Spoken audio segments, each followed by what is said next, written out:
Hello, everyone. This is Ginger Healy again with another edition of Inside TSS 2020 ATN with me, your host, Ginger Healy. And today I am so excited to introduce Jen McNally to you. Hi, Jen. How are you?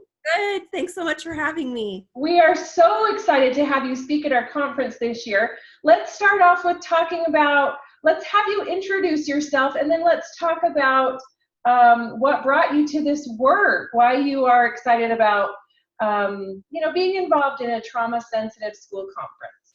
Yeah, so my name's Jen McNally, as Ginger just said, and I am the mental health coordinator for Educational Service Unit number 5 in Nebraska. We support 10 school districts, and our mental health program is involved with 8 out of 10 of those school districts. We're actually one of the first in Nebraska. We were the piloted program in Nebraska. We started out with just me with 5 districts, and then we've added 3 new clinicians within the last 3 years. Oh, that's wonderful. It is, and it's so fantastic and such a need within schools. Yes. We really work hard to destigmatize mental health and really help kids get therapy within their social context at school, which has been great for kids to not be pulled out of school for another visit or things like that nature. We're also being researched by the University of Nebraska-Lincoln, the model that I developed, and that's really exciting too, that partnership that we've had.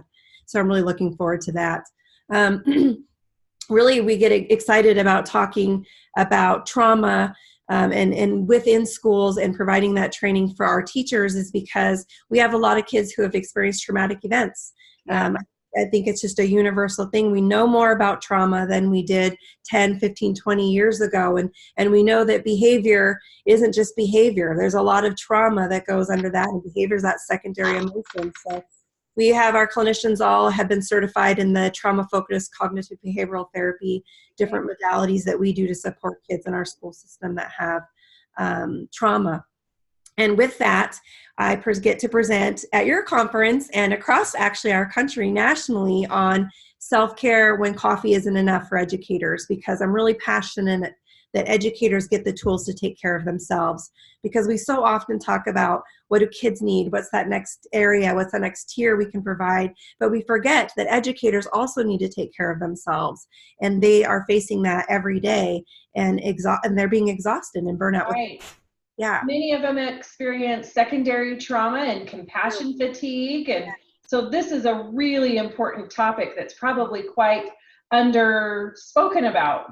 It is underspoken about, and I think we're finally in that shift. I know I feel that way with school districts in particular, where administrators are really embracing the idea of what we call mental wellness for all approach, where you look at, for example, if you see a kid in therapy and we send them to a teacher who has stress and have all these curriculum demands and parents and life outside of the building. Right. We need to make sure that our educators are ready to teach, just as we want our healthy kids or healthy learners. And so it's really important and a big mission of ours here. And I know that when I go to the conference last year for the first time, for the trauma conference, it was so fantastic because you're surrounded just by so many people that believe that ideal of just wellness and taking care of each other. And so it's so exciting.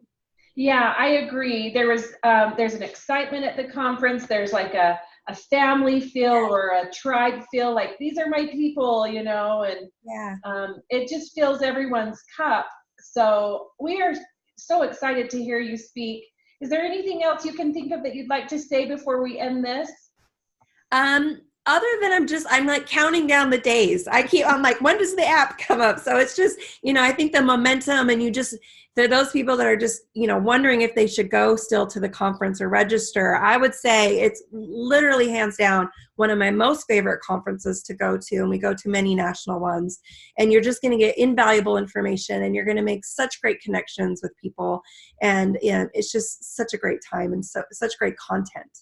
Yeah, I agree. I think it is a great place to network and obviously to receive education, but support and just that, fill your cup, like you mentioned, just so many good reasons to go. But you have extremely great experience and knowledge, and we just couldn't be more excited to hear you speak. So it's an honor. I'm so glad you guys asked me to, and I'm speaking twice.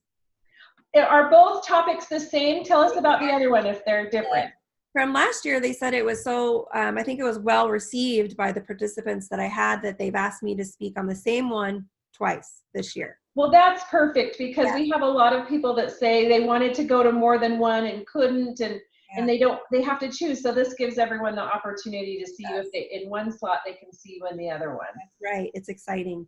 Well, again, thanks so much. And we're counting down the days too. So we will all look forward to seeing you there. And thanks again for your time. Thank you.